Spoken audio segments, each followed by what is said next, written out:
very short and briefly some points coming out from the discussion we had during these days, and discussing about production and common recovered factories and this experience that we had on the transnational level, especially in the new experiences in the European space. And it already came out from the first session yesterday, the strong connection with the struggle against privatization, welfare, and the right to the city issues. Putting this reflection about commoning and about commons as offensive strategy inside the context of the contemporary extractive capitalism and the kind of violent operation of capital that throughout the crisis are expropriating somehow and not only commodificating but also we could say are colonizing the territories of life, of bodies, of welfare institutions, transforming this different part of community lives and of the state and of everyday life into a private or commodified processes. In this sense, the new extractivism is and not only linked to territories, to natural resource or commodities, but also to completely, we could say, were public services during the welfare state that we knew for some only some years. In this space of struggle and of somehow starting defending something, the process of the common is produced as a process, and the practices of commoning, as was explained in a very good way by the experiences of social clinics, of the recovered factories, can reinvent forms of social organization, production, relationship. And I think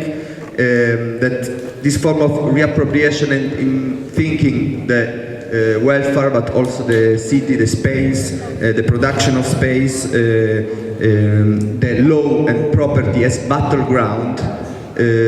can open a space through which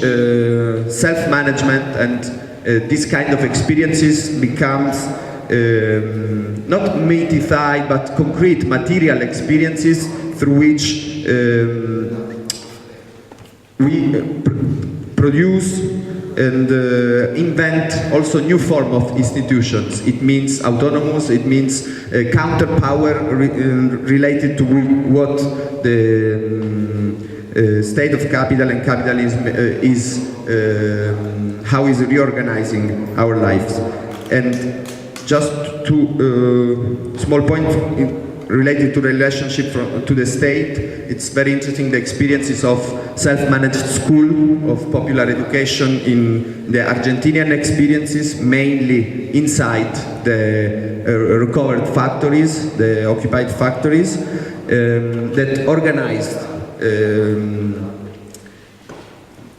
schools with like they call them public and popular.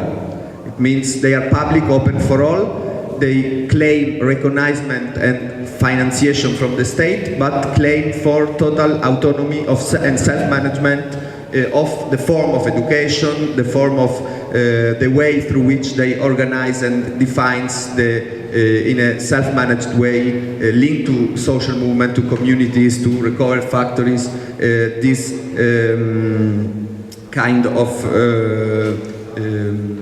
educational processes. And this kind, I think it's interesting to understand how also the relationship with the state can become a battleground through which counterpower and autonomy is proposed and built in an offensive way. How the struggle for what we in Rome, for example, we call the common use of public spaces, the communalization of the public means reappropriation, and how De Angelis said today, deep democratization through reappropriation. And I think these are the concrete, also material way through which we can think the common not as an abstract but as something embodied in the struggle that are developing, and that of course we should find out strategies, but also ways to break law and break in terms of opening new spaces that empower the possibility of this kind of experiences to reproduce themselves and to develop as form of empowerment of these experiences of autonomy, not somehow as small islands, but as a common process that redefines also what is legality, legitimacy, and social reproduction of life. So this were some contribution, also linked to some interesting point we are living these weeks, in these months here in Rome, with the Right to the City movement and the struggle for the common use of public spaces against the form of, we could say, urban dispossession and redefinition of the city as a battleground against these processes of extractivism that we are facing today.